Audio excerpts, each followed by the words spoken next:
What is consciousness? What is the experience of consciousness? How do we experience it? Better question, how did Marcello, if he indeed did so, experience us experiencing it? How did he know how to interpret our interpretation? Was he one of the most self-aware humans that has ever existed? Did he see eye to eye with some great translator of action potentials that makes us have the conscious experience? Whatever or whomever that translator may be.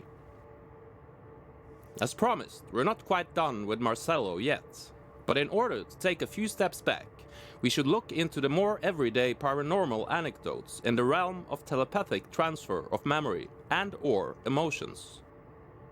As I believe, and also neuroscientists strongly hint to, emotions sits as ground foundations to most, if not all, memories, short or long-term. And I don't think I have come across anyone who I've asked who cannot point back to a certain moment in time, feeling an out-of-nowhere connection with a friend or relative who had come under sudden emotional pressure due to some life-changing situation. It seems to happen all the time, but it doesn't come with a lot of audio, visual, or whatever sensory input in us normies. It's merely emotions, and they mostly have to be of high intensity. How do emotions manifest in the brain? Probably not so different from how the brain handles sensory information. Intensity of something roughly and most often means more action potentials and a more wholesome sensing of something, from pleasure to pain. A high-pitched emotional experience should be fairly visible on a brain scan of any sort if you know where to look. And if telepathy is anything of a marvel at all, it would welcome insight into any neural activity. But perhaps the most likely backbone of memories, like emotions in others, are the only taste of telepathy us down-to-earthers are eligible for at our present evolutionary standpoint. I want to share 3 of my own experiences in this regard. One silly, one crazy, and one sad. In the end, I hope to reconnect with Marcello's story. Marcello, who, if true, probably felt these things all the time, and had a system of coping with the endless struggle of conscious beings. And a little ray of hope can be lit for the possible future of the evolving minds of the many who may one day find themselves at the precipice of a whole other level of communication, perhaps, and hopefully, a great revolution of consciousness. Unless, of course, the brain implant enthusiasts of the so-called Fourth Industrial Revolution takes it all over in a relentless push to make everyone better human beings. Even if these pushers can't even answer the simple little question, what is consciousness? To be fair, I can't really recall seeing evidence of if they have ever asked the question in a way that implies that they understand the question in the first place. And they have swerved into my attention a lot in recent years. And it seems they don't have time for it. Multiple crises going on and all. The faster we're saved, the better. Whatever. That'll be a story for another day. Let's start with a silly story instead. It involves drugs, but I didn't take them, so I think this video is somewhat on the safe side. But I do have a history with the supposed drug in question. And that's a good thing, right? Perhaps not. But in any way, if I hadn't, the paranormalist in me wouldn't believe I'd be able to tell this story at all. And it's just about pot, anyway. Nothing more severe than that. And I had already, way before that, felt what a contact high was. Just not it taking place about 3 kilometers away from the person doing the smoking. It's an anecdote, and I can't really be sure it was a mind transfer, because the night had anticipation connected to it.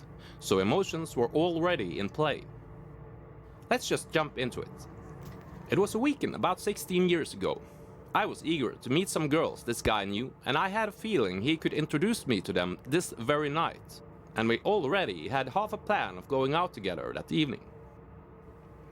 While I waited for a response from my friend, I went and had a beer with my father at his favorite pub. 1 beer, 2 beers, no response from my friend. Mind you, this was before smartphones and social media hit the fence, so we mainly communicated through simple text messages. Had to create emojis manually. What a load of work. But already before then, I saw signs of a path towards a new age of social life that was less wholesome, more worrisome. Remember when we just visited friends or family and hoped they were home? And when they opened, they weren't angry because we didn't call them in advance and heard if it was okay to come over? If you can't, you're probably too young, but you could try going retro on this. I'm not sure if I would recommend it though. The digital age has certainly changed a lot of pathways in our minds. People have become more socially awkward in some ways that our previous culture didn't see any problem with. And I feel it in myself too. Anyhow, I sat there drinking beers with my father and some of his infamous trucker friends. Me, I was not at all bored, but I started to get a tad irritated that my friend didn't message me back. The stakes were rather high. Even if I had a fun time listening to my father's story from back in the days, there were girls at stake. Girls I could get to know, but only if I had a representative with me. And said representative wouldn't give a darn sound out of him. Not a 2007 mobile phone typical messaging sound. No, actually, phone call where he told me he was sorry he hadn't gotten back to me. Nothing except I had for the last minutes been feeling my head getting increasingly more dizzy. What was going on? Surely I had had a few beers, probably 10 less than what would get me in trouble internally. So, did my blood sugar drop? No, I just ate.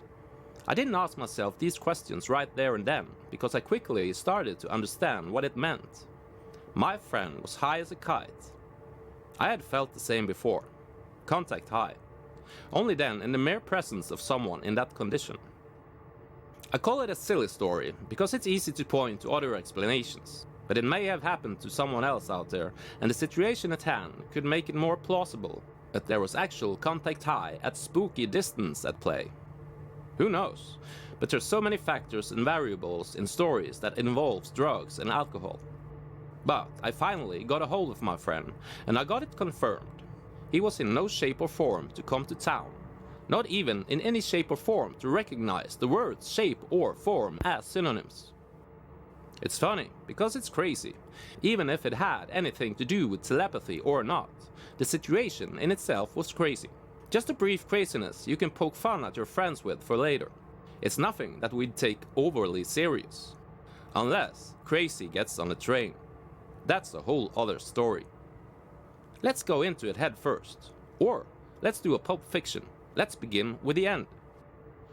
It's early 2006 and I have for safety reasons found a less trafficated road to my apartment in case I get a deadly message.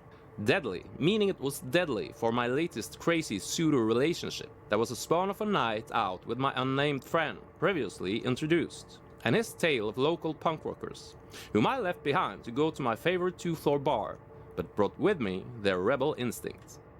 Almost started with the beginning there, but it's a Tarantino-esque story, so bear with me. I was driving, not speeding, would have likely been pulled over for slowing traffic, just waiting for a call that I didn't want. What I wanted was a continuum, but no radar inside could detect anything positive about anything from the other side of the story. That girl wanting the best of two worlds. I could feel the emotional impact between every word she was trying out in her mind for the final decision and final goodbye. But I did not hear the actual words in my mind. I only felt a vague shadow of them. And she probably went a little back and forth editing the final message. Because it took a few minutes of devastating emotional transfer, or what I perceived it to be. Then the phone rang. I had already pulled over. I knew it was incoming, and it was her. The last couple of days had been leading up to it, and my gut was ready for the hurt.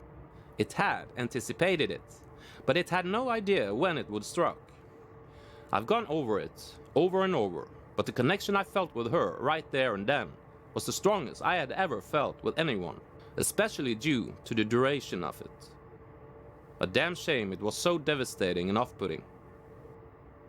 You can write it off as something I knew was going to happen, because it was a relationship in turmoil, and I repeatedly charged myself up for receiving the bad news. And I actually agree, there's a lot of truth in that. Whenever I hear about some conspiracy theory, or any controversial theory, that isn't too wild, I often find that there are truths to both sides of the aisles of believers and non-believers, and that there's high probability you can pin the truth somewhere in the middle. And often that let's meet in the middle solution can be more extravagant than the wildest claims of both sides. I have an idea that me and this lady that I had shared crazy times with over a period of a year or so, that was so rich in sensory input, it actually felt like a decade. We both charged each other up on a different plane of communication we had unconsciously prepared for months. As so, we had entered, perhaps, as shoddy, unstable, emotional vehicles with subconscious support wheels, the super-information highway of telepathy, at surely a rudimentary but still intense level. We knew of no brakes, couldn't quite figure out the gas pedal, and definitely not the gears, but the ride was so exciting, it was hard not to crash the whole thing into a wall. Were we mere crash test dummies of early evolutionary telepathy testing in Homo sapiens? Are we all that, perhaps? And have we been that for quite some time? A strange thing in that notion is that we did very often meet in my or her car, because of the situation at hand. Me being her secret boyfriend and all. A few months earlier, after reuniting after our second secret breakup, she did tell me that she felt she could almost feel a connection with me that traversed space. She was immensely into feeling stuff. Certainly something narcissistic about it, looking back at it. And I have zero urges to meet her again or turn back time in any way. Let that be clear. And it did take me a great time to get over her. But I came out wiser in many ways. But I feel there's maybe ways to become even wiser by looking into the connections that were made back then, now that there's no emotions clouding my mind. The clouds have instead manifested themselves on my mind, and I can view them and their shape and perhaps see something that compares to other inner worldly stuff. There is a remote chance me and her built our own special portal, especially because it had to be a secret, since she already was involved with someone else. This surely created similar pathways in our brains, even though I definitely had a lesser burden when it came to keeping it secret. I didn't have to keep it a secret around my clique. I wasn't involved with anyone else but her at that time, and my clique didn't know her clique. I believe many of you out there can relate to this if you yourself have made a certain special connection somewhere in time where you shared something absolutely genuine with someone, even if it was healthy or not, or somewhere in between. Similarity is key. Just look out here in the real life, away from the telepathy mumbo-jumbo. The more similar you find out you are to someone, the faster you connect with that person, on good or bad terms. Or to bore you, let me again mention the obvious middle way of something in between. Which brings me to the sad story. A sister in between my 8 other sisters. I'm sorry I never got to know her longer than a few years. A sister I wasn't told about before she had reached her teenage years. She was 16 when I met her, and I managed to early on make the impression of being a cool 10-year older brother who could take her out to a bar and buy her a beer, despite she being 2 years too young to even enter, let alone being allowed to drink anything.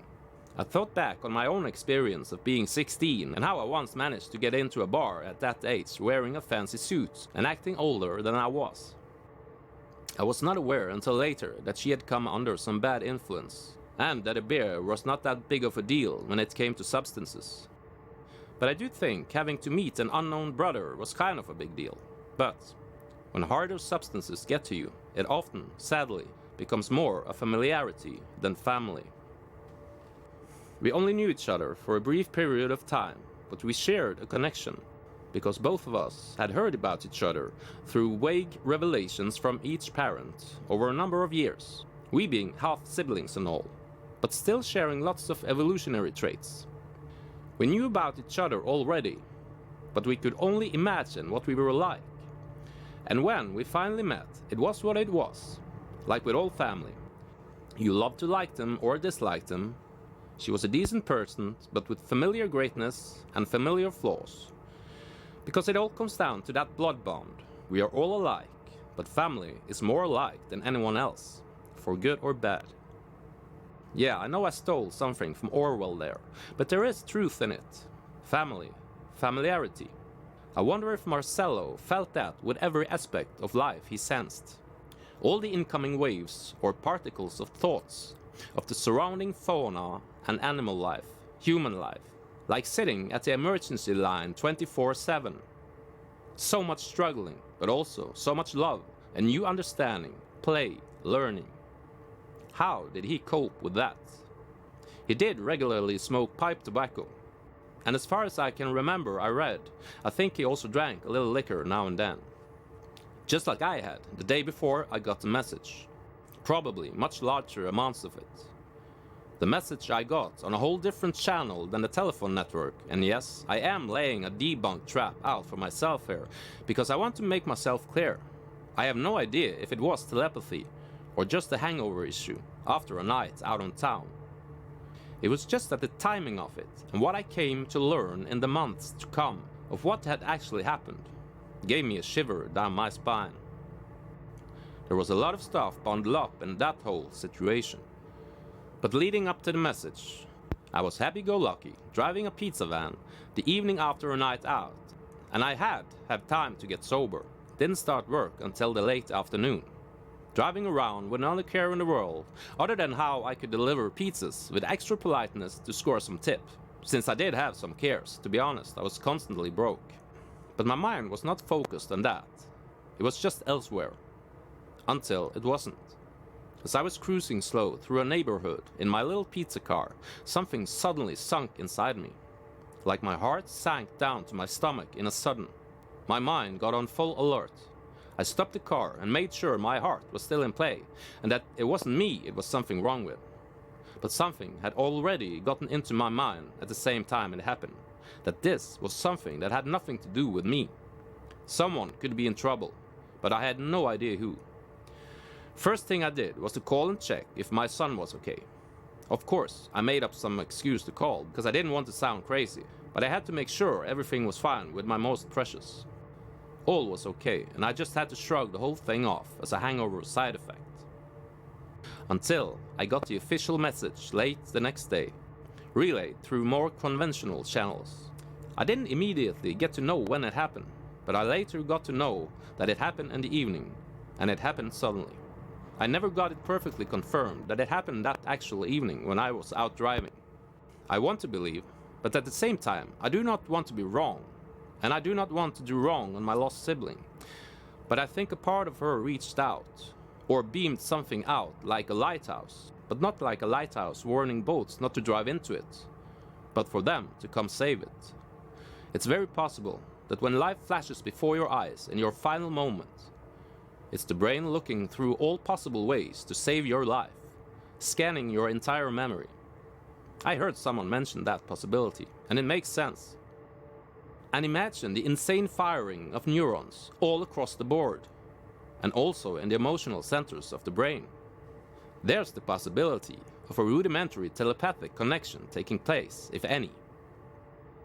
I cannot prove anything that has happened to me in the paranormal department, and it is a little more anecdotes than what I have mentioned, but still unprovable. And I can neither prove Marcello was anything I and many others hope he was. I feel I'm somewhere where I have found something I perceive to be an ancient language that keeps popping up now and then. Sometimes a sentence, sometimes just a letter. And I hope there's a chance to find a Rosetta Stone so I can translate the damn things. But there's also a chance there's nothing to it, and they have to wire us up with implants and wirelessly connect us so that we can actually feel what others feel, and then be sure we do not feel too much or too little. Myself, I would prefer evolution showing the way and make us all telepathic the natural way instead, if possible. If it's even a real thing. Then we'd at least have the competition at an individual level and not corporate. Before I end, I want to correct something from the previous video where I asked why wouldn't Marcello be able to sense the action of other cells around the body and learn to tell if they were healthy or not. Thus the case of the healing abilities, using herbs and whatnot. To not make things more complicated than they already are, I'm focusing on the possibility of the sensing of others' action potentials. It has a nicer order and symmetry built into it. But there is a lot of possibilities, since there's a great network in the peripheral nervous system and lots of tiny firework in neurons connecting between the organs and the brain. Surely, muscles fire off action potentials too when contracting. And it is possible, if Marcello was the real deal, that he also could sense that. I want to believe, but not as much as I want to be certain. And I have no idea if I ever will be. Have an exceptional day, and if you find yourself unable to, it's entirely possible that someone you know is incapable of having one, and that they are clouding your mind through your telepathic cloud connection. And lastly, in memory of my past sister, Marcello, and all souls eligible, maybe we'll meet on a cloud or something similar one beautiful day somewhere in time.